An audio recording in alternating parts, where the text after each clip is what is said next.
ये औरत पागल हो गई है। चट्टान के किनारे स्कार्फ बुनने लगी।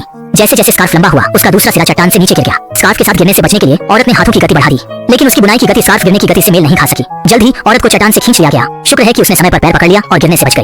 लेकिन मेहनत से बुने स्कार्फ को देखते हुए औरत ने हार नहीं मानी। उसने फिर पागलों की तरह स्कार्फ बुनना शुरू किया और जल्द ही फिर ऊपर चढ़ाई। बुनाई की गति इतनी तेज थी कि स्कार्फ पतंग की तरह हवा में उड़ने लगा, लेकिन ऊन जल्दी ही खत्म हो गई। जैसे ही औरत ने ऊन ढूंढने के लिए नीचे देखा, वो फिर से स्कार्फ के साथ गिरने वाली थी। उसने स्कार्फ को मजबूती से पकड़ा, अपनी मेहनत व्यर्थ नहीं जाने देना चाहती थी। अचानक उसके माथे पर एक लट ने उसका ध्यान खींचा। अगले ही पल उसने अपने 30 साल से बढ़ाए बालों का बुनाई के लिए इस्तेमाल कर लिया। लेकिन बाल भी एक समय पर खत्म हो जाते हैं। औरत फिर स्कार्फ के साथ चट्टान की ओर खींची जाने लगी। अचानक एक कैंची उसकी नजर में आई। उसने पूरी ताकत से कैंची की ओर दौड़ लगाई, लेकिन स्कार्फ ने उसे फिर गिरा दिया। संकट के समय उसने बुनाई की सुई जमीन में गाड़ दी और धीरे धीरे आगे बढ़ी। लेकिन जैसे ही वह पकड़ने वाली थी, सुई अचानक टूट गई। औरत को तेजी से चट्टान की ओर खींचा जाने लगा कि अब उसकी जान चली जाएगी। लेकिन आखिरी क्षण में उसने अपने मुंह से स्कार्फ को काटकर ऊपर चढ़ाई।